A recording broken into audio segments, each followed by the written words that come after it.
Eso, pues tenemos la suerte de contar con él. No ha venido porque es un encanto, porque cree en la escuela pública. No, me pagan muy bien. Bueno, había escrito alguna cosilla sobre él. Si hubiera que resumir en una frase su actitud hacia la vida y un poco lo que podríamos sacar en claro de aquí, es la frase: el que tiene vergüenza ni come ni almuerza. Él ha ido desarrollando, ha ido perdiendo la vergüenza a lo largo de su vida. Y yo creo que es algo que... Presentación. Y ahora se va a desnudar y tal. No, y es algo que tiene que ver un poco con lo que va a trabajar hoy. Es el tema de herramientas para generar ideas, para superar bloqueos creativos y para llevar a buen puerto nuestros proyectos, ¿no?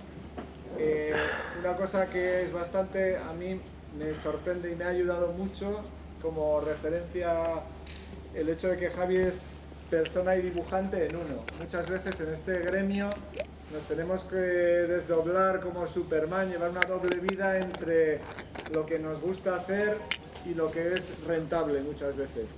O sea, y lo que es rentable a veces no nos gusta hacerlo, entonces vivimos en esa dicotomía. Él ha conseguido unir las dos cosas y llevar una vida plena entre lo que es como artista, ¿no? Y como persona.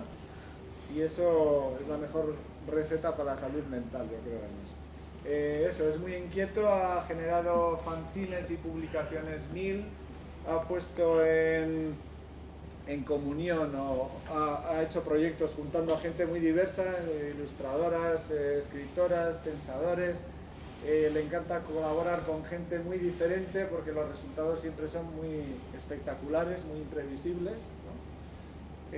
La temática de su trabajo seguramente la conocéis, crítica social, seguramente parte de una propia autocrítica a veces, y poniendo la lupa sobre las contradicciones cotidianas, metiendo el dedito en el ojo muchas veces y contando lo triste de la vida con mucho humor. Su estilo gráfico ha ido llevando su trabajo hacia la síntesis máxima. Ha pasado del cómic tradicional que hacía en los 80, cuando tenía... ¿Cuándo empezaste a dibujar? No, yo muy pequeño. Bueno, ya lo voy a contar aquí, no te preocupes. Vale. Pues ha pasado eso, Te voy a dar la del chapa. cómic tradicional al trazo gordo y a darnos más tiempo para pensar, más que perder el tiempo leyendo el cómic en cuestión, ¿no? Sus trabajos navegan por las redes, como ya sabéis, como pez en el agua, y se comparten diariamente en todo el mundo. ¿Digo cosas de premios y tal o no? Haz lo que quieras, sí, yo... Premio Gráfica me da igual. 2020, colaborador de un montón de publicaciones del país, de la revista Visual, ha dibujado para Juanjo Millás, David de Jorge, Berasategui, ha trabajado para marcas como Camper. Si es algo mentira me lo dices. No, sigue inventando, no. Es embajador de la UNESCO Positively Men, eso... Sí. Ya lo sé, Eso es verdad. Y os dejo con él, ¿vale? Vale, muchas gracias. Un aplauso, Iñaki. ¿Qué tal lo he hecho? Lo has hecho muy bien, lo ha hecho muy bien, claro, porque Iñaki es que es amigo mío desde la Facultad de Bellas Artes, estudiábamos ahí en Leioa, y me da mucha vergüenza porque es como mi madre. ¿Sabes cuando tu madre que dice, qué guapo, he visto a mi hijo, pues ahora ha aprendido a saltar al revés y tal, y se lo cuenta a una vecina y tú estás ahí como avergonzado? He tenido un poco esa sensación. Pero lo has hecho muy bien, Iñaki, te quiero. Es verdad que lo ha hecho muy bien, hay que decirlo. Las cosas hay que decir, las buenas y las malas. Las malas también le digo a veces. Bueno, pues esto es lo que traigo. En realidad ya estaría todo dicho. Esto es lo que traigo. Espero que lo veáis bien hacia atrás. También, si se me oye mal, me decís, se oye mal, y cojo un micrófono, ¿vale? Y hago voces. ¿Lo cojo ya? Venga. Sí, porque no habéis oído nada, ¿no? ¡Hey! Ahora sí, hola, me ha cambiado la voz. Modo presentación. Bueno, en realidad a mí me ocurre que cuando hago una charla, o sea, yo que dibujo, siempre pienso, claro, me encantaría poder hacer una presentación sin que yo hable, porque sería como muy guay decir, bueno, como yo escribo con dibujos, pues haz la presentación, ¿no? Sin hablar. ¿Se lee bien al fondo?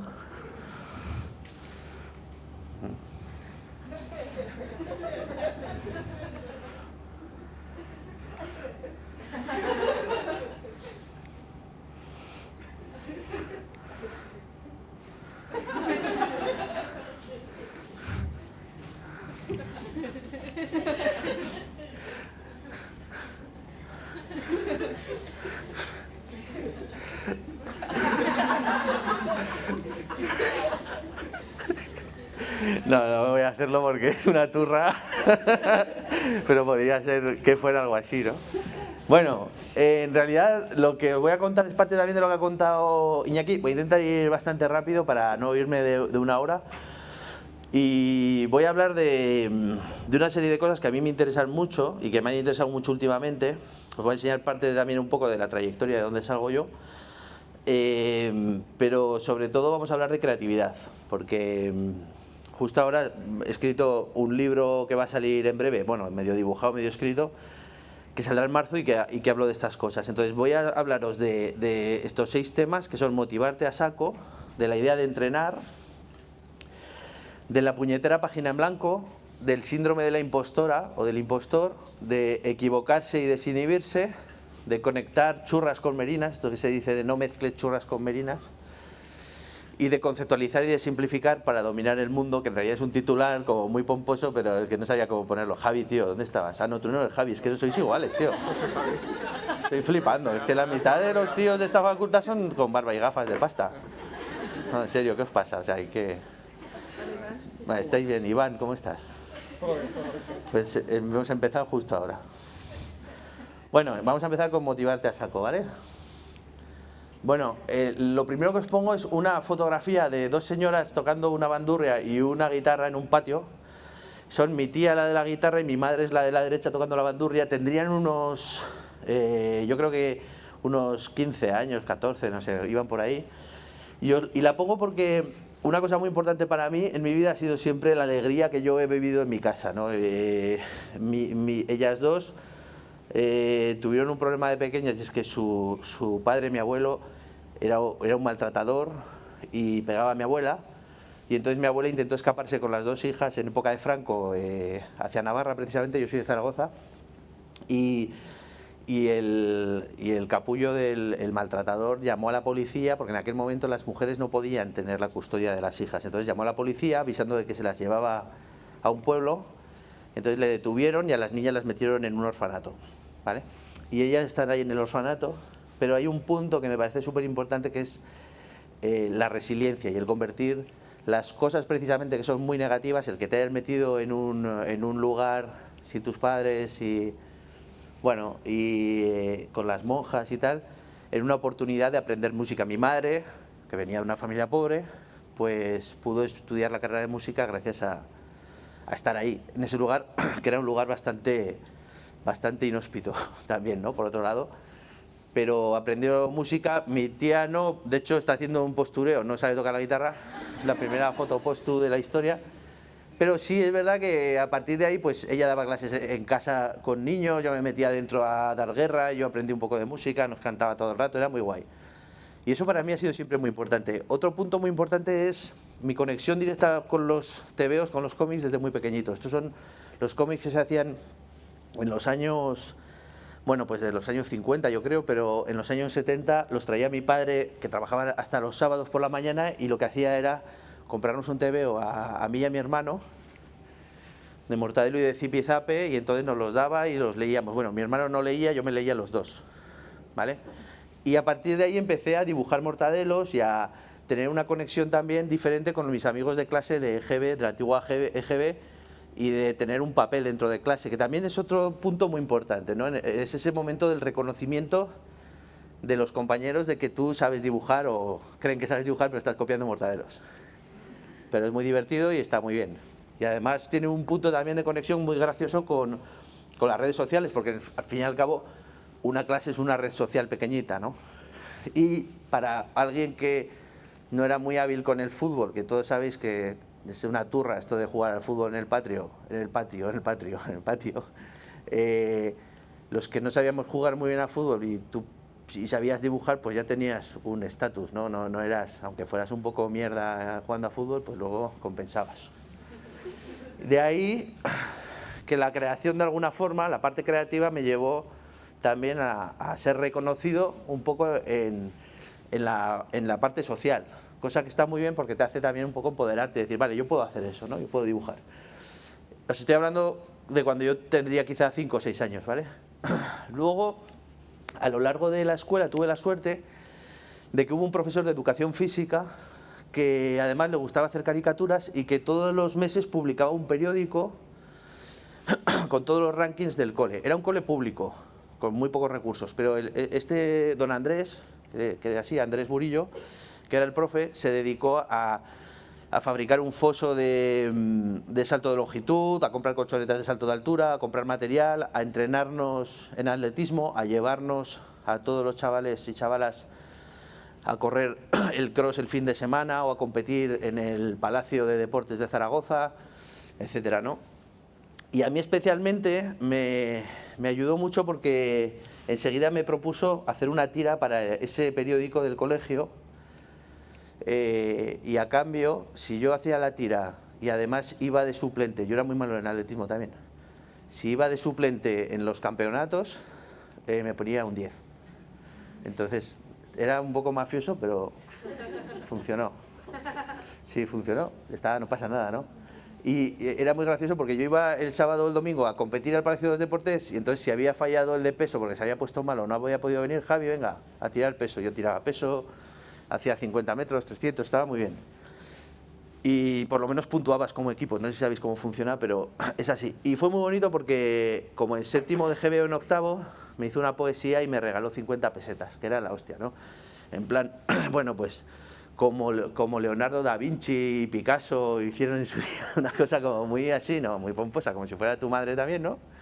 Pero muy bonita porque también yo creo que es súper importante, ¿no?, empoderarte. Y de alguna forma ocurrió esto de que te apoyan, te dan seguridad y tienes una motivación y una fuerza de la hostia para trabajar, ¿no? Esto fue una colaboración también muy comiquera, muy de bruguera, mi primera colaboración en un medio, en un periódico económico de Aragón. Me dejaron hacer la portada unos inconscientes porque yo tenía 18 años, pero en este caso lo que os quería contar con esta portada es que tuve que empaparme de lo que eran los impuestos, el IVA, no sé qué, que para un chaval de 18 años la verdad es que te importa una mierda, así hablando claro, los impuestos, o sea, una cosa muy aburrida, pero sí te ayuda a aprender que para trabajar en ilustración es muy importante conectar con mundos diferentes y empatizar y profundizar, ¿no? De ahí salto a la cebolla asesina. La cebolla asesina es un producto precisamente que inició en Bilbao en la época de la universidad y sale de un fanzine que se llamaba Burp y luego posteriormente de una revista que era La Comictiva que editaba Nacho Allende, también conocido como Torbe, y que dibujaba cómics, y en ella pues nos encontramos con Alex de la Iglesia y otra gente que ha seguido dibujando. A mí me pidieron hacer era la época en la que se llevaba mucho este rollo como muy gore, bueno, el que ha seguido Alex de la Iglesia, ¿no?, de cortar brazos, sexo, sangre, todo muy bestia y tal, que venía del underground americano, y yo hice una cebolla con un cuchillo, que era la cebolla asesina, porque no me salía otra cosa y hacía estas cosas para que veáis lo que decía Iñaki, ¿no?, de la evolución un poco de hacer cómics, que esta era ensaladilla rusa en el cine X porque la cebolla no tenía pito y todo el mundo se reía de ella, no tiene pito.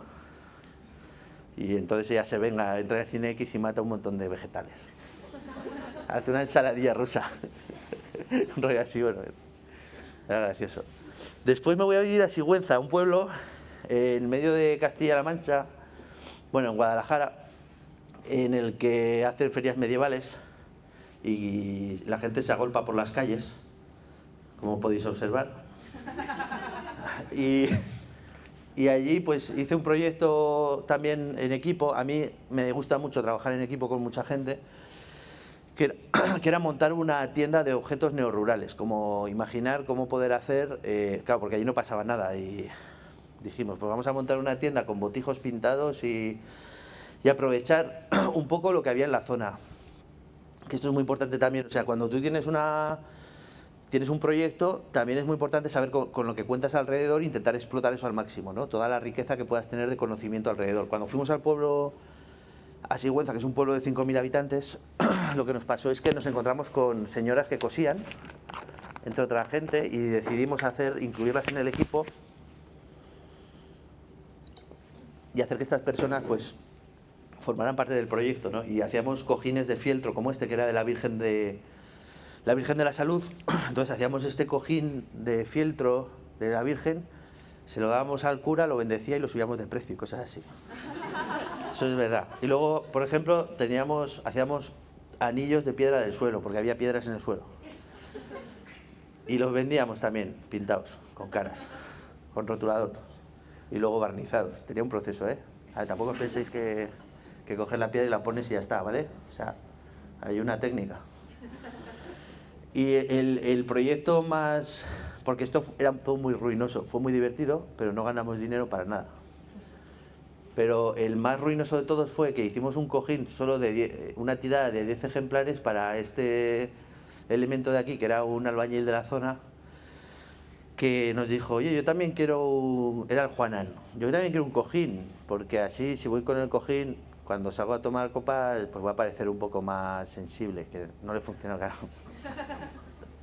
Evidentemente, o sea, le dimos el mini Juanan, le hicimos 10 ejemplares que acabaron en los bares, cambiados por el último cubata, ¿sabes? El tío llegaba a la última hora, oye, no tengo dinero, me lo cambias por un whisky, y el muñeco acababa en los bares.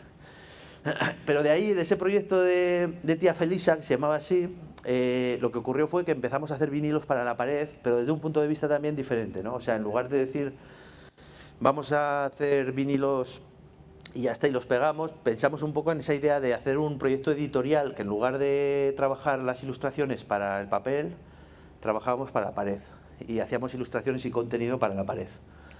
Entonces hicimos cosas como esta, que era bueno, estas son las estrellas, investigando un poco, pues que se puedan ver por la noche, cuando apagas la luz, o con un vinilo especial que brilla en la oscuridad, o estas historias. Y de ahí, también para ver un poco las conexiones, cómo se van conectando las cosas, ahí ya nos habíamos mudado a Barcelona y empezamos a trabajar en vinilos para proyectos de humanización en hospitales. ¿Qué quiere decir esto? Que había hospitales que habían entrado en nuestra página en la tienda online de los vinilos y les gustaban, nos pedían primero los que se vendían ahí, pero luego empezamos ya a hacer proyectos concretos para decorar espacios. Empezamos con espacios infantiles, ¿no? Y por ejemplo, es una clínica de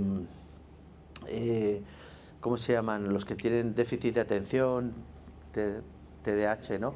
Y estas cosas. Hicimos como el plano de Barcelona, todas las zonas de Barcelona en la clínica. Luego hicimos una ambulancia pediátrica también, que fue un proyecto muy bonito, en el que involucramos también a todo el equipo sanitario y de conductores de ambulancia, etcétera, para ver un tema que acabó siendo el océano y acabó siendo un submarino en el que meten a los niños y les cuentan esta historia, ¿no? Van a recoger a un niño que está grave y atender a su familia, le cuentan que van a ir en un submarino, hasta el hospital y que se fijen y les cambiaban la luz. O sea, de aquí, por ejemplo, pasaba aquí, y si necesitan aire, pues le ponían la cosa esta del aire y le decía que era para ir allí, para tener oxígeno. Les daban un peluchito de un tiburón. O sea, no solo eran los vinilos, sino que era un trabajo también de cómo mejorar la atención y la comunicación de cara a los niños.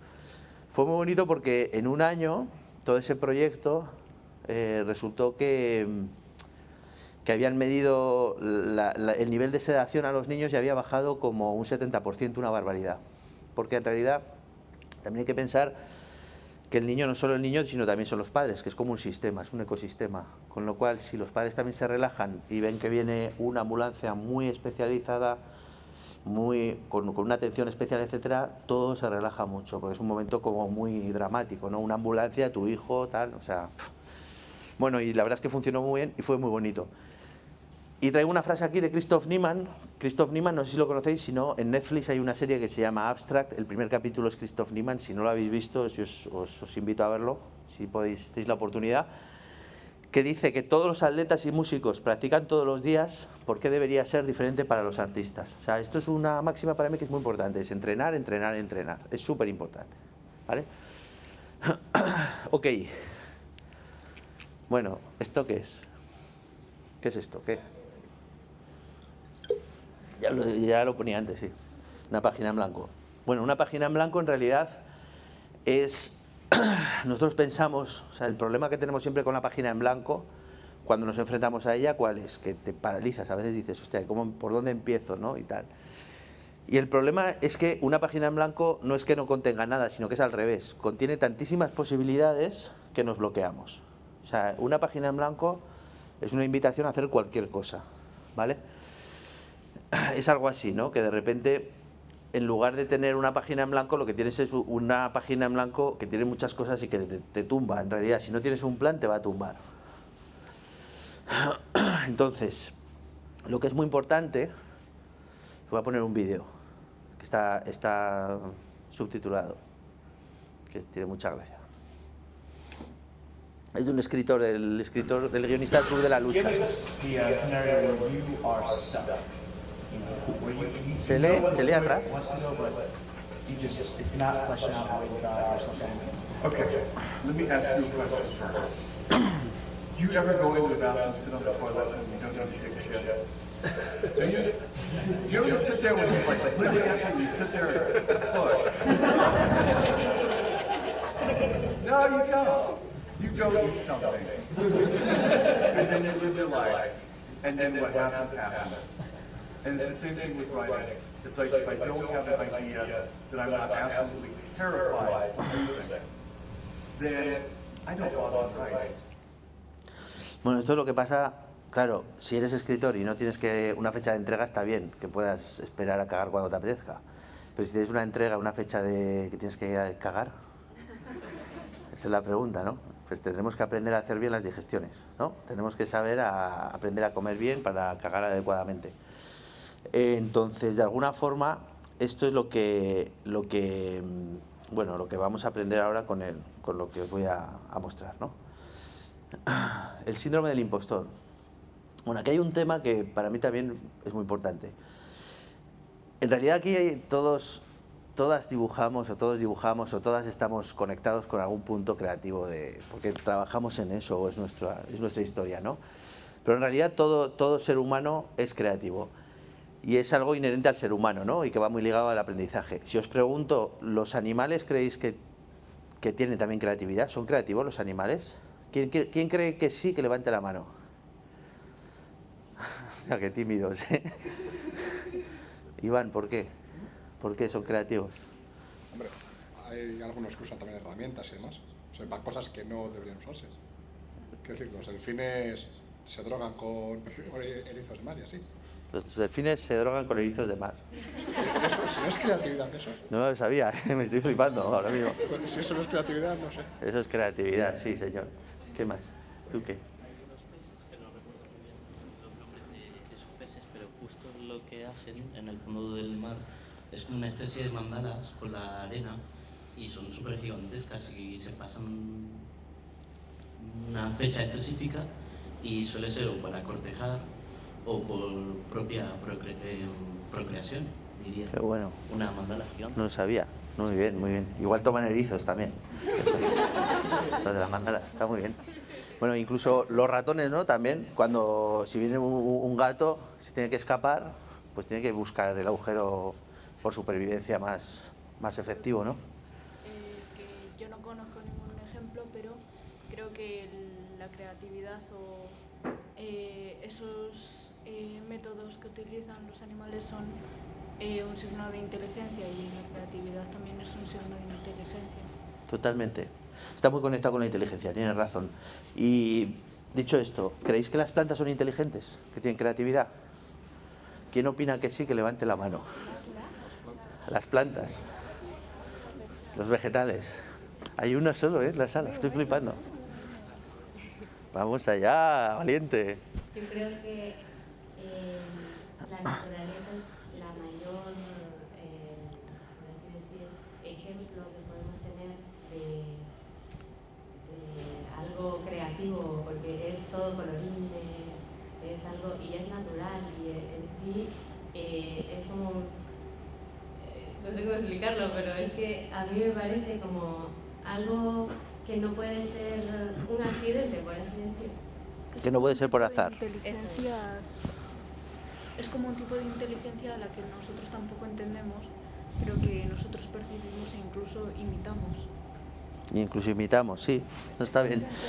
Al margen de lo que pueda suponer estéticamente también, ¿no? Y como tú hablas, ¿no? Como tú dices, en realidad las plantas, hay un libro muy bonito de Stefano Mancuso, que también os invito a leer, es muy pequeñito, que se llama Inteligencia y Sensibilidad en el mundo vegetal, y que habla, por ejemplo, de, bueno, vamos a pensar, por ejemplo, en un girasol, ¿no? Que busca el sol. ¿Esto es algún tipo de creatividad para la supervivencia? Yo diría que sí, ¿no?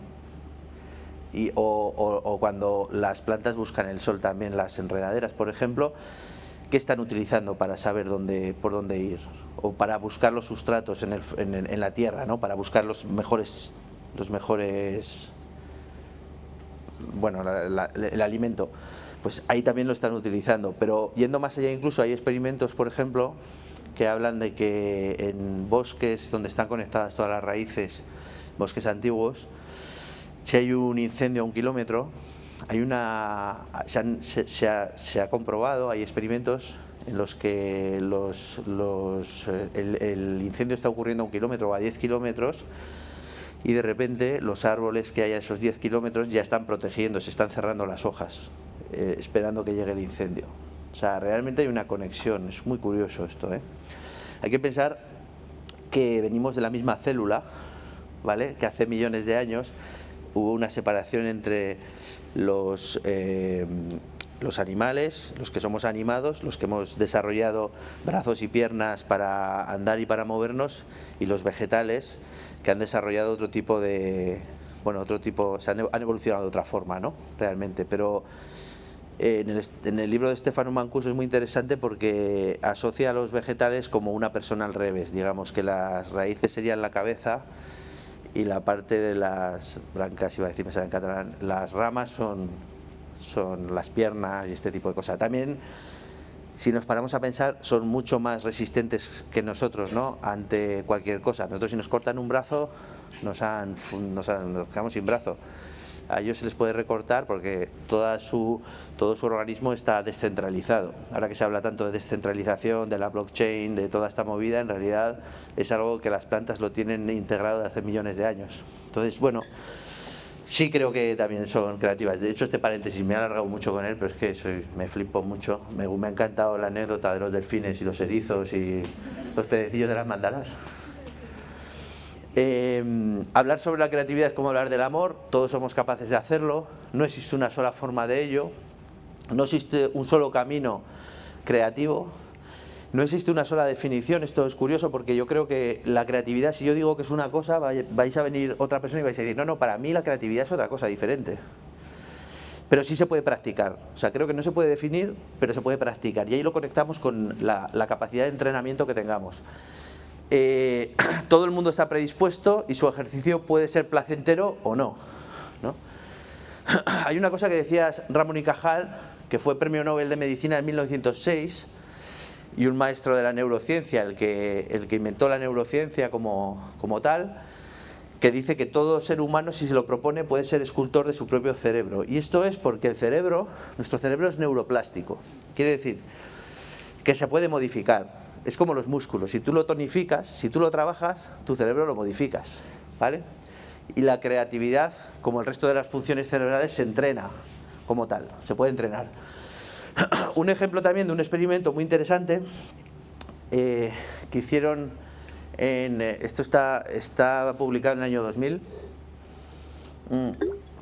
es que hicieron un experimento entre los taxistas de Londres. Hicieron una medición de su hipocampo. El hipocampo es la parte donde nosotros trabajamos la memoria espacial, o sea, la memoria de los espacios, de por dónde tengo que ir a tal sitio, que lo tengo memorizado, y por dónde a otro. Y descubrieron que el hipocampo de los taxistas de Londres era mucho más grande que el hipocampo de las personas normales. Y es porque, pero muchísimo más grande. Y es porque lo habían entrenado, ¿no? Porque tenían ahí toda la información de todas las calles de Londres. Ahora con Google, pues sí, pues ya no se trabajará tanto, pero esto es así. Entonces, hay otra frase de Jean-Pierre Changeux, que es uno de los fundadores del proyecto Human Brain, que es un proyecto europeo muy importante, que trabaja para investigar temas del cerebro, que dice que el cerebro dirige a la mano, pero a la vez la mano dirige al cerebro, y que la realización de cualquier obra, de cualquier dibujo, de cualquier cosa, tiene un efecto plástico sobre el propio cerebro. Quiere decir, yo cuando estoy dibujando, estoy cambiando mi forma de ver las cosas, y estoy cambiando mi forma de pensar, y estoy cambiando mi cerebro también. Esto es real. Entonces, democratizar la creatividad. ¿La creatividad es exclusiva de los genios? Fake. ¿La creatividad ocurre espontáneamente el momento ajá este que se dice? Fake. ¿La creatividad la tienes o no la tienes? Fake. Esto es mentira todo. No sé, Rick, parece falso. Si eso es verdad, es que el amor y la creatividad necesitan tiempo, ¿vale? El tiempo es un factor muy importante. Que cada cual tiene su ritmo, no estoy contando nada nuevo, porque seguramente pues unas tendréis un ritmo, otras otros, o sea, hay gente más rápida y gente más lenta. Nadie se enamora con un timeline. Cuando te enamoras o estás creando algo, el tiempo se para, y pongo esto de no a los horarios. Y conectado con esto, algo que nos han inculcado mucho primero desde la religión católica y luego desde el propio capitalismo, y es que procrastinar es muy importante para crear. Procrastinar de alguna forma es hacer el vago, pero de una forma un poco funcional.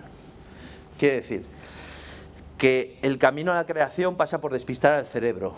O sea, cuando nosotros, esto os habrá pasado, cuando estás intentando que se te ocurra un nombre y no te viene, y no te viene, y no te viene, y de repente dejas de pensar en ello, pumba, y te viene, ¿no? Porque no estás buscando otro camino, o sea, has relajado el cerebro funciona por sí mismo, ¿no? Aprender a no hacer cosas, a no sentir la obligación de hacer. El método es no tener método, y cuando oigas hablar de métodos creativos, huye incluso de estos consejos. ¿Por qué tenemos las mejores ideas en la ducha? Pues, ¿por qué? ¿Por qué? ¿Quién lo dice?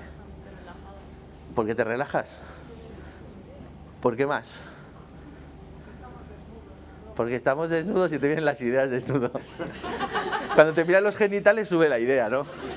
¿Más? Porque tenemos tiempo para aburrirnos, sí. Pues es un poco todo menos lo de los genitales. Todo esto está bien. Bueno, hemos sido engañados porque nuestro cerebro está activo aunque no lo creamos. En realidad, es lo que os decía antes, ¿no? En realidad hay una cosa que se llama red neuronal por defecto, y es que cuando tú no estás haciendo nada, tu cerebro está on fire, ahí está trabajando, y de hecho está trabajando de otra forma muy diferente a como trabaja cuando estás muy concentrada y buscando algo concreto. Tiene que ver un poco con esto, ¿no? Ocupación cerebral, creatividad. No sé si lo tengo más adelante, perdonadme. Vale, sí, lo tengo aquí, no lo voy a decir aún. ¿Cómo me puede ayudar el dibujo a ser más creativo? Porque dibujar es una forma de pensar, dibujar es una forma de ordenar, es una forma de visibilizar ideas que yo tengo y convertirlas en algo real. Es una forma de pensamiento lateral porque me permite mirar de otra forma una idea o lo que yo estoy haciendo, y es evidentemente una forma de comunicar y una forma de expresar, que es diferente a comunicar, ¿no? Esto lo pongo en grupos de gente que dice que no sabe dibujar. O igual hay alguien aquí que piensa que no sabe dibujar, ¿vale? ¿Cómo voy a dibujar si no sé dibujar? Pues sí sabes dibujar, ¿no? Primero porque aprendiste a escribir dibujando letras. ¿Os acordáis? Cuando hacíamos la redondilla A, Aita, Ama, Jaiskiber, Ondo pasa. Ya reparo, Salda Badago. Ya está. Y dibujaste como mínimo hasta los 10 años. Cuando haces un esquema o un mapa para indicar algo, dibujas en realidad. Sobre todo antes que tener Google Maps, que decías en una servilleta, joder, pues para ir de aquí a aquí, píllate esta calle, llega hasta aquí, haces esto y tal. Y lo único que nos pasa es que le damos demasiada importancia. Esto es fundamental. No hay que darle tanta importancia al dibujo. Es un sistema de escritura como otro cualquiera. De hecho, cuando teníais 10 años más o menos, todo el mundo dibujaba en clase. Y además lo hacían bien y sin vergüenza. O sea, hazme un avión del que caen culos que van cagando a la vez y cagan encima de unas gaviotas. Y todo el mundo era capaz de dibujar eso. Ahora dile eso a cualquier persona en la calle. No, pero eso es verdad. Con 10 años puedes dibujar lo que te dé la gana, ¿no? ¿Y por qué ocurre esto de que se deja de dibujar? Pues porque primero, y vosotras lo habréis sufrido mucho, primero las artes, sobre todo en bachillerato y en secundaria y bachillerato, son asignaturas un poco denostadas, ¿no? O sea, la asignatura de plástica y la asignatura de música es como, bueno, es muy fácil sacárselo, ¿no? Frente a las de, yo qué sé, frente a otras, ¿no? Frente a las matemáticas o el lenguaje, que parece que son como las que son importantes para llegar a ser un buen ingeniero, ¿no? Y construir puentes, pues si hay una guerra, oye, hay que reconstruir este puente, venga, que vaya el ingeniero González, no, perdón, Arrigorriaga, el ingeniero, a reconstruir el puente. Bueno, tratar el dibujo como una disciplina artística, no como un lenguaje. ¿Vale? Esto también es importante. Es evidente que el dibujo es una disciplina artística, pero también lo es un lenguaje, ¿no? Y esta parte siempre queda un poco relegada, ¿no? O sea, el dibujo es una gran herramienta de lenguaje, y de hecho lo hemos visto ahora en las redes sociales, es muy bestia. O sea, si tú eres capaz de comunicar cosas que interesan al resto y que conectan, pues puedes contar muchas cosas, ¿no? Y luego existe la crisis de la representación, que es ese momento en el que tú llegas a tus papás o a la gente mayor y ¿te gusta esto? ¿Y esto qué es? ¿No? Esta gran pregunta de esto qué es, que conecta en realidad con la idea cultural general que hay de que dibujar es dibujar como Leonardo da Vinci. Y no es así, ¿no? Todos sabemos que puedes dibujar de muchas formas diferentes. Este punto de que es otro gran fake, ¿no? Cerebro derecho, cerebro izquierdo, ¿no? Como de científico, de artista, es mentira, ¿no? Los hemisferios cerebrales están conectados por medio del cuerpo calloso y no es verdad que uno sea para hacer matemáticas y el otro para crear. Está todo muy conectado y no está para nada lateralizado, ¿no? Y esto es lo que es muy importante y lo que conecta también con por qué somos más creativos en la ducha o por qué cuando dejamos el cerebro en ese punto de desconexión, de que trabaje con la red neuronal por defecto, sigue pensando, porque hay dos formas de pensar, ¿no?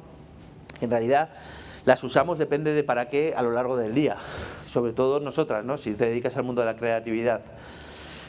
Si tú vas a buscar algo, o sea, existe lo que es el pensamiento lineal, que sería el ejemplo de la izquierda, quiere decir que tú, para, por ejemplo, hacer un cálculo, precisamente para que el ingeniero o la ingeniera pueda construir un puente bien, tiene que inhibir todos los pensamientos que no lleguen al objetivo de poder calcular eficientemente unos pesos en un puente. Pero si lo que quieres es hacer trabajar en un proyecto creativo y tener ideas diferentes, ese sistema de pensamiento lineal no te va a valer. Tendrás que utilizar un pensamiento sistémico, quiere decir, tendrás que, al revés, tendrás que hacer que te entre cualquier idea a saco, o sea, abrir la cabeza completamente, lo que decimos, open your mind, ¿no? Que te entre cualquier cosa y conectar entre ellas. Es un tipo de pensamiento sistémico, de sistema, ¿vale? Y esto es muy importante.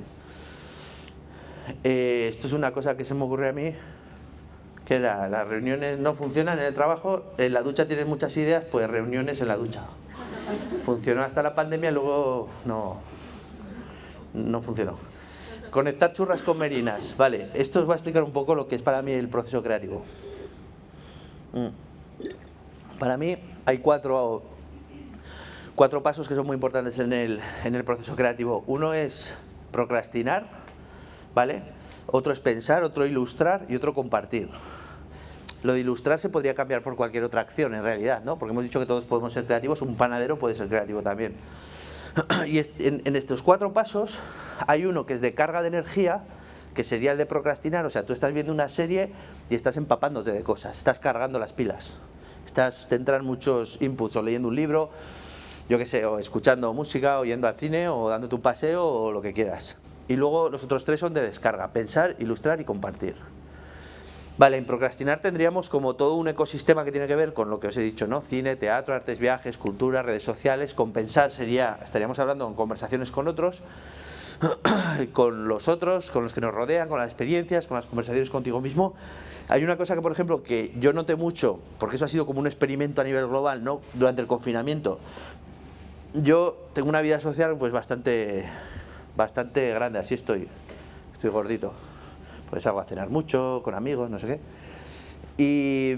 Y me pasó en la pandemia que, bueno, yo creo que como a muchos, ¿no? Que eché mucho a faltar, o sea, y lo notaba de cara a mi trabajo, esta parte de las conversaciones con otros, ¿no? Porque no era lo mismo tampoco conectarte por Zoom, que al final, vale, o sea, sí, era un sustitutivo, pero no es lo mismo exactamente porque no tienes esa presencialidad, no tienes los tiempos, los silencios, la interacción, el que hable uno encima de otro. De hecho, si no, no se oía bien, no sé si os acordáis, ¿no? Las plataformas estas.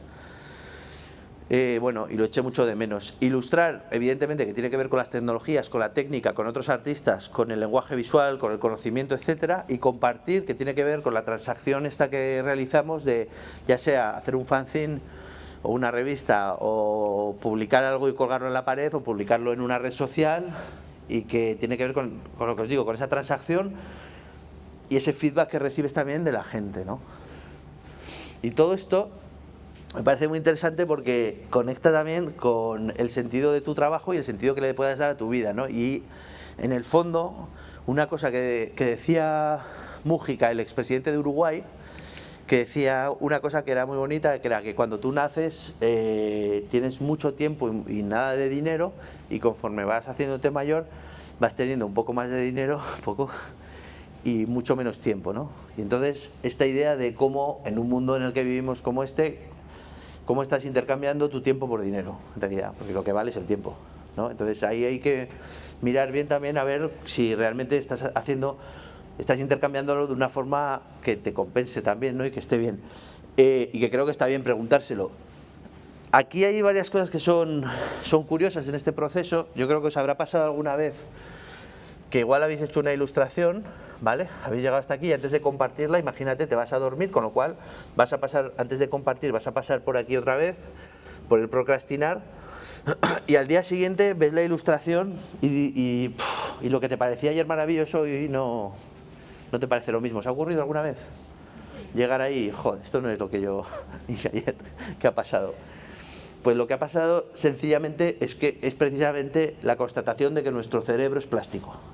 De que cuando tú pasas otra vez por descansar o por cambiar o por tal, tu cerebro cambia, tu mirada cambia hacia la ilustración y lo ves de otra forma. Esto es más evidente si yo, por ejemplo, cuando he hecho algún libro, empiezas a trabajar un año antes y haces las primeras ilustraciones, y cuando estás a punto de entregarlo las repasas y te quieres morir. Dices, no, es que repetiría todo el libro o repetirías buena parte. Conecta también con la insatisfacción del artista, ¿no? Con esta cosa de estar siempre insatisfecho, de que lo que has hecho, vale, seguramente será lo mejor, pero cuando lo has terminado dices, menuda mierda. ¿No os ha pasado? A mí me ha pasado alguna vez, ¿vale? Y esto es interesante. Y luego hay otra cosa que es interesante de este esquema, y es que hay gente que no ejecuta, o sea, que procrastinar, pensar y volver a procrastinar, ¿no? No ilustro, no sé, igual habéis conocido a alguien alguna vez. Y claro, y son esta gente que te dice, joder, eso se me ocurrió a mí. ¿Sabes? Lo he hecho, ¿no? También es... Bueno, ¿qué hay que hacer? Quiero decir, esto es como lo de entrenar, hay que entrenar y hay que hacer, y hay que hacer y hay que compartir además, y además hay que tener... bueno, hay que hacerlo. En cuanto a pensar, podemos hablar del proceso creativo, de dónde nacen las ideas. No sé qué hora es, me va la pinza, voy a ir rápido, ¿vale? Os iba a preguntar ahora, ¿de dónde nacen las ideas? No, lo voy a decir, mi opinión. Las ideas nacen como nacen los gatitos, nacen de otros gatos, de papá gato y mamá gato, pues las ideas de otras ideas. Ya está. Y lo importante son las conexiones, en realidad, ¿vale? Lo importante es que nacen de otras ideas y nacen de otras ideas que existen, ¿vale?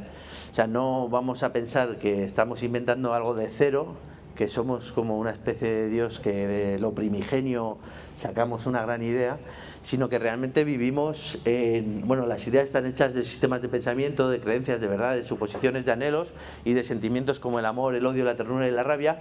Y lo que es importante, que es lo que os estaba contando, es el contexto. El contexto quiere decir que nosotros vivimos todos en una especie de sopa cultural, ¿vale? Imagínate flotando en una sopa, ¿vale? En la que van llegando cosas, en la que luego hay niveles también, hay algo que viene a lo lejos, hay algo que se ha ido ya para abajo también, que ya es una idea del año pasado, que nada, eso ya está pasado, ¿no? Eso ya se ha ido, ¿no? ¿Qué pasará con el tema de Shakira dentro de un tiempo? Pues se habrá ido, ¿no? Se ha gustado, pero se ha ido. Y vendrá otra cosa, ¿no? No sé, igual que el Motomami está más abajo ya, ¿no? Pero estuvo muy bien y bueno, puede estar bien otra vez, si lo podemos recuperar para nosotros, pero digamos que, y viene otra cosa por ahí, viene otro disco de Rosalía que es una crack, pero viene a lo lejos, ¿no? Pero vivimos en ese contexto en el que compartimos como las mismas ideas, las mismas, la misma forma de entender el mundo, ¿no? De hecho, esto es muy evidente en el humor, si os acordáis. Por ejemplo, bueno, no sé si os acordaréis, igual hablo de cosas viejunas ahora, ¿vale? Antes, bueno, como se hace ahora, en las Nocheviejas salía Martes y 13 durante una temporada y tenían un sketch que es lo peor del mundo, que es Mi marido me pega, que le hacía gracia a la gente, o sea, la gente se reía, mi marido me pega, y la gente se reía. Y dices, hostia, traslada eso a hoy y es infumable, o sea, claro, no se podría, evidentemente, pero sí que muestra muy bien cómo va evolucionando ese caldo cultural, ¿no? Y esos valores también asociados a ese caldo cultural. Hay una palabra en alemán que se llama Zeitgeist, que los alemanes siempre son capaces de nombrar absolutamente todo, y esto es lo que nombra a esta especie de magma en el que vivimos, ¿no? Evidentemente el contexto está siempre supeditado a los cambios y a las disrupciones, es algo que está siempre en evolución y en movimiento, y seguramente lo que hagamos hoy, mis propias viñetas, cuando se vean dentro de un tiempo dirán, este pavo las hizo, este debía ser un dibujante del 2000 y pico, porque lo que cuenta es más o menos con esta mentalidad, ¿no? O con esta historia. Y esto va a pasar, eso es así. Ilustrar es muy bonito porque creo que como os he dicho antes también, que todos aprendimos a dibujar letras, ¿no? Tiene que ver mucho con la forma de ser de cada una. ¿Por qué? Porque somos sismógrafos en realidad. Yo no voy a hacer la misma curva que vas a hacer tú o cualquiera, ¿no? Ni apretar lo mismo, ni nada. Y eso creo que es muy bonito porque también hace que tu trabajo sea particular. De hecho, hay otra cosa que me parece también muy bonita de la ilustración, y es que no existe, o para mí no lo es, una competencia, porque cada uno tiene su propia movida y su propia voz en ilustración. Ya no solo es el estilo, sino la voz, cómo te comunicas, cómo haces, y eso me parece muy chulo. Bueno, esto tiene que ver con la tecnología, las técnicas, con el lenguaje visual y la percepción, y con también la mirada que tengas de otros artistas, porque aquí también es muy importante tener un árbol genealógico de artistas, que esto que llamo referentes, que no tengas solo dos, ¿no? Sino que tu árbol sea muy amplio, para que tú conozcas muchas formas de hacer y muchas formas de ser de artistas, y los destripes y por qué hace esto así y tal, y puedas ir escogiendo tu propio camino. Creo que eso es muy importante. Y además hay que relajarse, porque al final no es cuestión, porque muchas veces también hay esta pregunta de, joder, el estilo, es que yo no tengo un estilo tal. Bueno, seguramente irá evolucionando. Yo he cambiado mucho. Hay que relajarse y ir disfrutando y ir moviéndote por ahí y ya está. Y hacer lo que tú creas, creer mucho en ti y ya está. Bueno, y por último, voy a ir terminando ya. Conceptualizar y simplificar para dominar el mundo. Para mí es muy importante este esquema que hay aquí, que no es mío, es de Christoph Niemann, también aparece en este documental que os he dicho. Él dice que él intenta trabajar siempre ahí en el medio, ¿vale? ¿Qué quiere decir ahí en el medio? Esto es un abstractómetro. Quiere decir que él, para comunicar cosas, trabaja aquí, en el abstractómetro, en la mitad, porque si lo hiciera muy realista, si formalizara las ilustraciones de forma muy realista, lo que le ocurriría es que para hablar, por ejemplo, de enamorarse, pues acabaría hablando de un corazón sangrante, como de casquería de una carnicería. Y si lo hiciera muy abstracto no se entendería absolutamente nada, ¿no? Porque sería un cuadrado con otro cuadrado y no se entendería ese concepto del amor romántico. Yo he utilizado muchas veces esquemas, diagramas y gráficos, porque me parece como una forma de simplificar y de contar cosas a partir de de muy pocos elementos que además todo el mundo reconoce. ¿Por qué? Porque estos esquemas que son abstractos, como la gráfica de Tarta, el diagrama de Venn, etcétera, etcétera, o un gráfico en línea, lo tenemos alrededor en las aplicaciones móviles, en 1000 sitios, y lo he usado mucho. Luego las analogías, que son como utilizar una pirámide, pero abstrayéndola para hablar de datos. Normalmente son elementos que se utilizan en infografía para explicar datos. Yo los utilizo para explicar opiniones, o para dar mi opinión, o para lo que me dé la gana, ¿vale? Las analogías en sí, que son como coger un iceberg y colocarlo ahí para explicar cosas, o una montaña, o una cebolla con sus capas para hablar de las capas, o un árbol para hablar del árbol genealógico, ¿no? O una montaña rusa.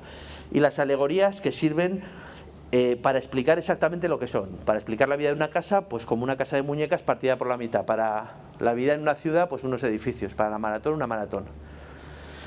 Y en ese sentido, bueno, este es el primero que hice, no es hace tanto, en 2016, hice esto con el móvil, con el dedo, creo que estaba en el váter. Muchas gracias, sí. Sí, porque no. Sí, está. Yo lo voy a dejar ahí, que más fino. Estoy ahí cagando, ¿no? Cagando. Querías un poco de chicha ahí. Nunca mejor dicho, de chicha, querías chicha y tal. Bueno, y se me ocurrió decir, joder, y si lo que hago es llevar una cosa como al extremo de que no represente nada, ¿cómo se representaría una vida trabajando entera? O sea, qué inutilidad, toda la vida currando y te mueres, ¿no? Pues sería algo así, ¿no? Y a partir de ahí pues empecé a hacer cosas relacionadas con la vida y la muerte, como este. Ahí estamos Iñaki San Miguel y yo, y otro amigo que ha venido, está el primero, Carlos San Millán. Carlos San Millán, saluda. Ahí está, un aplauso para Carlos San Millán, es un gran pintor. Podéis seguirle en su Instagram. ¿Cómo es tu Instagram? Carlos San Millán. Carlos San Millán. En serio, pinta increíble. De hecho, de los que hemos estudiado Bellas Artes, el que más ha sabido pillar lo que es las Bellas Artes ha sido él. Los demás hacemos cosas de estas. Es increíble. Carlos San Millán, apuntáis, Hay que seguirle, Está ahí, está el primero, Hay que darle fuerza, que está aquí. Cuando les sigáis en Instagram, mandarle un mensaje de ánimo, ¿vale? Está aquí. Todavía queda vida para ti. Otro, el tobogán, la vida y la muerte, pequeñas colinas de felicidad. Este es muy importante, evitar idiotas. Este también podéis tomar nota. Este es jodidísimo. Cada idiota te quita días de vida. Una piedra, la misma piedra, otra piedra y muerte. Este también es bueno. Playa, montaña, autónomo. Esto es la vida, esto es importante en una escuela de arte, sí. Mira, la vida normal, la del artista, la del gran artista que se muere joven, y la del artista del siglo que se muere y luego es súper famoso. Este no se hay nunca. Ese es Van Gogh. No hay que ser Van Gogh nunca. Tu rutina diaria, la fiesta, otra fiesta y una orgía. Era muy de la pandemia. Es como, ¿qué está pasando ahí fuera, mierda? Weekend with friends, family weekend. Está acá ahí. ¿No? Jodiendo la infancia y tal. Estas son las estadísticas de Jesús. Esto es nace, hace un pequeño milagro, bueno, aquí se va al desierto, en realidad en lugar de milagro, 40 días en el desierto, pierde followers, ahora sube otro milagro, se muere, resucita y lo peta de followers hasta hoy.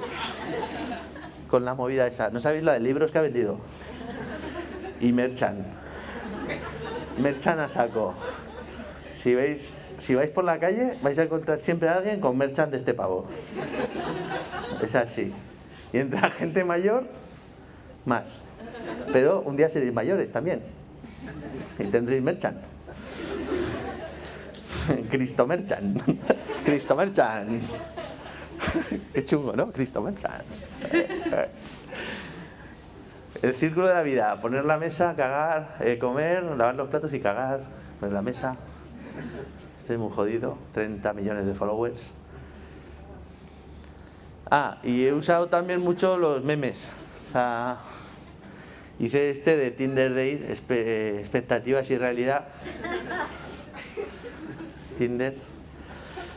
O este, por ejemplo, viendo Netflix en verano y viendo Netflix en Vitoria. Y siempre, lo que sí hay que hacer siempre es, hay que nombrar la autoría, ¿vale? Aquí veis Goya más Javier Rollo. Siempre, ¿eh? Y nada, y por último ya, esto es una cosa que me encargaron para una exposición de Reinhardt, que es un artista de Nueva York, de expresionismo abstracto, para, ¿cómo se llaman estos? De la Fundación March de Madrid, que él decía, mirar no es tan fácil como parece, y dice esta cosa de, si lo ves todo negro, es posible que no estés mirando con la distancia adecuada. Es que ricasco, friends.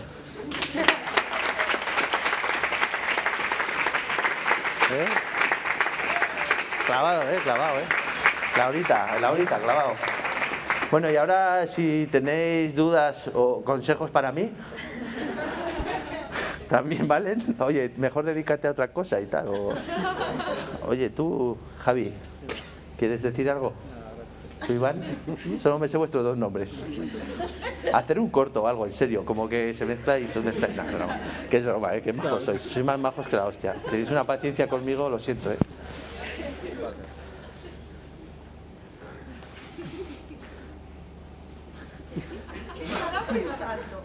Bueno, pensad un poco, pensad 5 minutos y ahora empezamos las preguntas. Pero, ¿sí? ¿Queréis así? 5 minutos. Luego cuando salgáis, a mí me pasa eso también.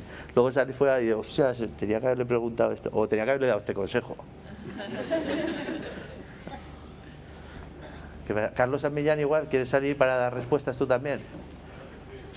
¿Queréis preguntarle algo a Carlos San Millán también? ¿Alguien quiere salir a responder cosas?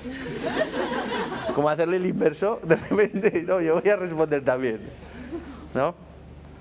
¿Preguntas? ¿Tenéis preguntas o no? Ya pasa, ya está, ¿no? ¿No? Qué vergüenza, qué vergüenza. Bueno, lo que queráis, yo... hombre, menos mal. No, que hay una, ¿vale? ¿Quién ha empezado a aplaudir? ¿Quién ha empezado a aplaudir? ¿Estamos locos? A ver. Gracias, gracias. Bueno, yo quería saber cómo gestionar este mismo el síndrome del impostor y qué consejos darías. Yo también. ¿Quién ha dicho también? Tú también. Bueno, yo no he tenido el síndrome del impostor. No lo he tenido. Una vez sí, una vez en una reunión. En una reunión sí. Pero no he solido tenerlo. Pero yo creo que sobre todo el truco es en creértelo. Es que no sé, te voy a decir obviedades, ¿sabes? Esto va a sonar un poco como... Pero yo creo que sí, que es muy importante como empoderarte, o sea, saber que tú realmente eso que haces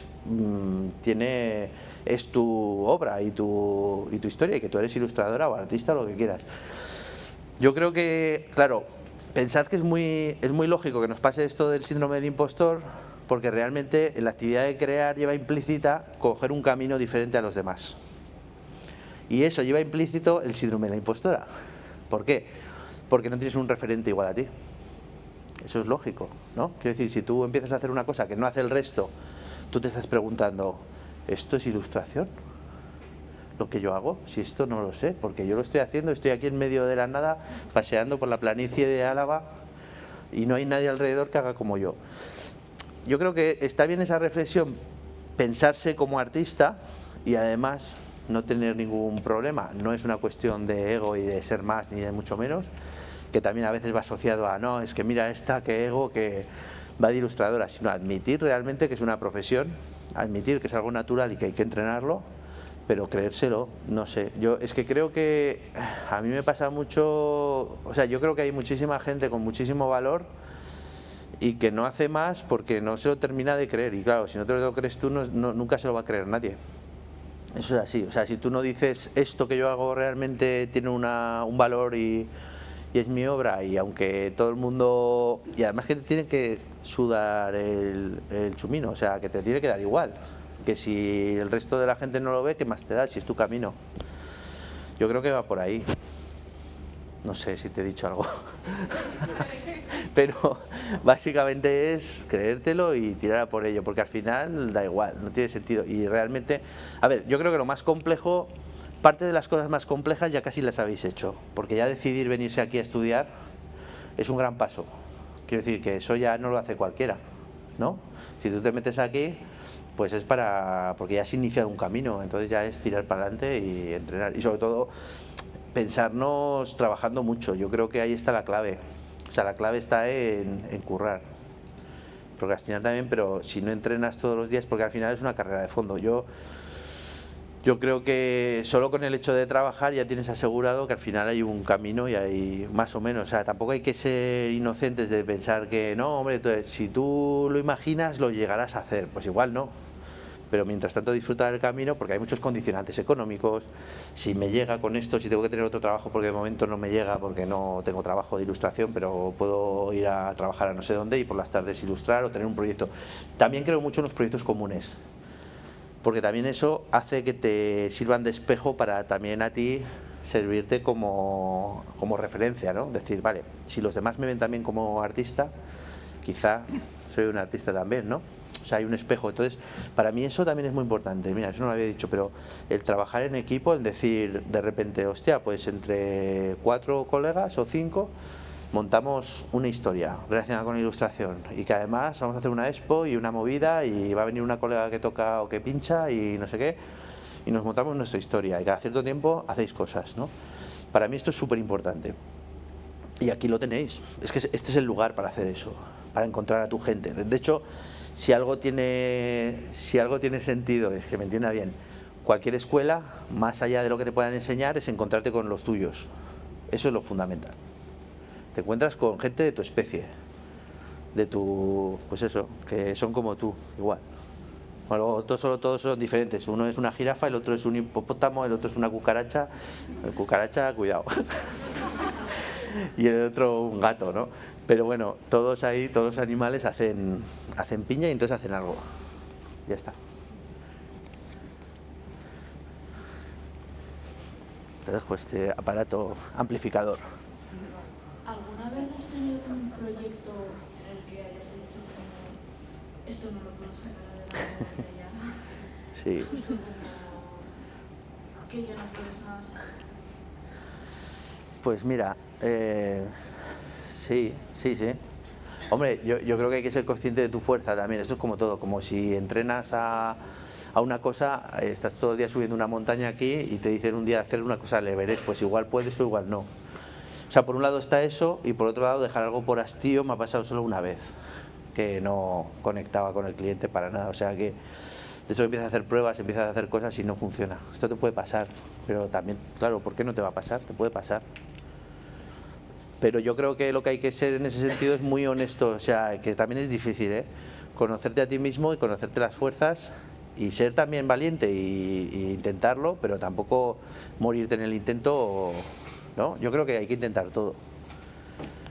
Pero sí me ha pasado, sí, hombre, claro que me ha pasado. Y os pasará, ¿eh? Hay gente que no entiende tu rollo, pues también esto es como las parejas, pues si igual un cliente y tú eres como una pareja, si funciona, funciona, y si no, no, hay que... ¿Sueles rechazar encargos porque no comulgan mucho con la filosofía? Sí, me ha pasado, bueno, me pasó con unos carniceros que no quería hacerle una cosa de carnes, así que era un poco gore, no me apetecía. Y me pasó, y recientemente me ha pasado con el Mobile World Congress, porque es muy gracioso, porque me habían llamado unos, ¿sabéis lo que es el Mobile World Congress? Es una feria que se hace en Barcelona, muy puntera de móviles, que a mí me hubiera gustado ir para ver, sobre todo. Pero me habían llamado antes también del Social Mobile Congress, que es como el que se replantea que no hay que estar haciendo móviles nuevos todo el tiempo, sino trabajar más en el mundo del reciclaje, con el que conecto mucho más. Y decidí, claro, ahí también fue, a ver, estos me dan más pasta, pero y fui ahí. Pero bueno, igual también te digo que si lo hubiera necesitado para comer, pues igual, no lo sé qué hubiera hecho, ¿eh? O sea que tampoco creo que haya que ser completamente... Bueno, que eso va un poco dentro de lo que necesites tú, ¿no? Es como la supervivencia. Pero sí, yo creo que también mantener cierta postura está bien, y ser coherente con, claro, cada uno ahí tiene sus límites o sus cosas, pero sí, alguna vez sí. Y no me acuerdo, pero ha habido alguna más también.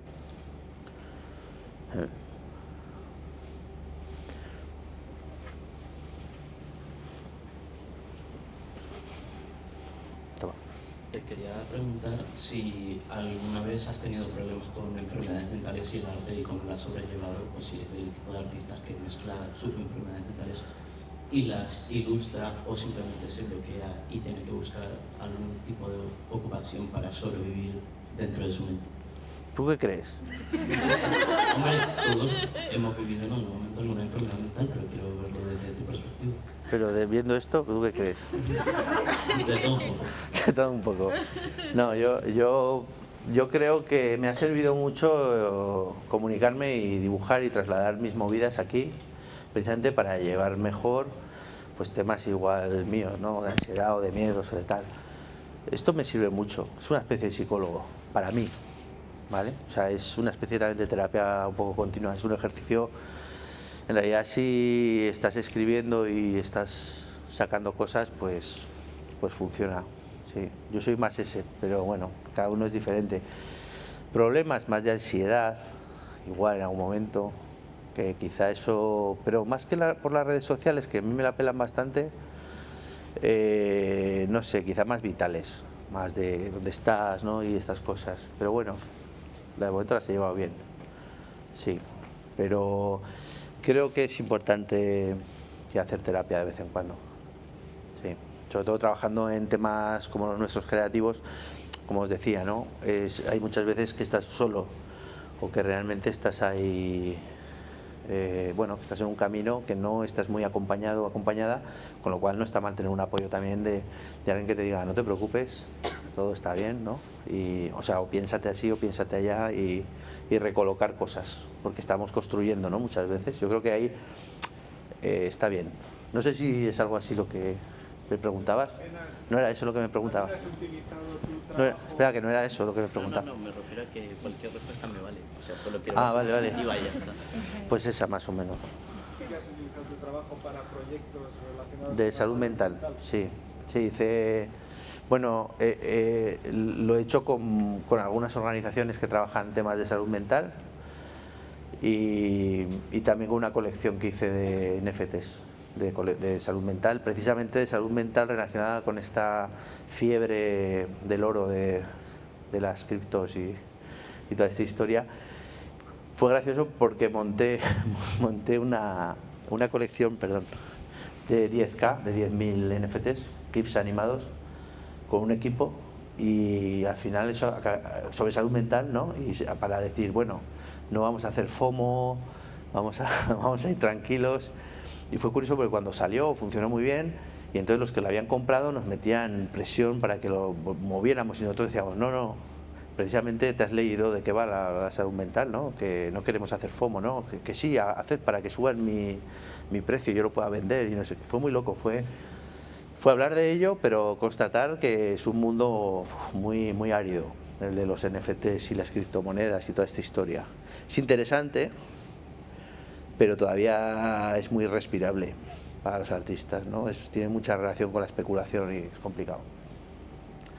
Bueno, pues aprovechamos ya el momento para pasar a la zona de taller. Vale, lo que tú digas. Habrá gente que se ha apuntado, ¿no? Sí, me gustaría hacer una pregunta. De los que estamos aquí, ¿quiénes os habéis apuntado? A ver, unas manos por ahí. Vale, ¿y quiénes habéis intentado apuntaros, pero ya estaba ocupado, estaba cerrado? Las manos, bueno, pocos, nos vamos todos, ¿vale? No, que los que quieran venir, que vengan, ¿eh? No hay problema. Lo único que hay que tener es un boli, un rotulador, un lápiz y algo de... Voy a desconectar aquí y voy para allá.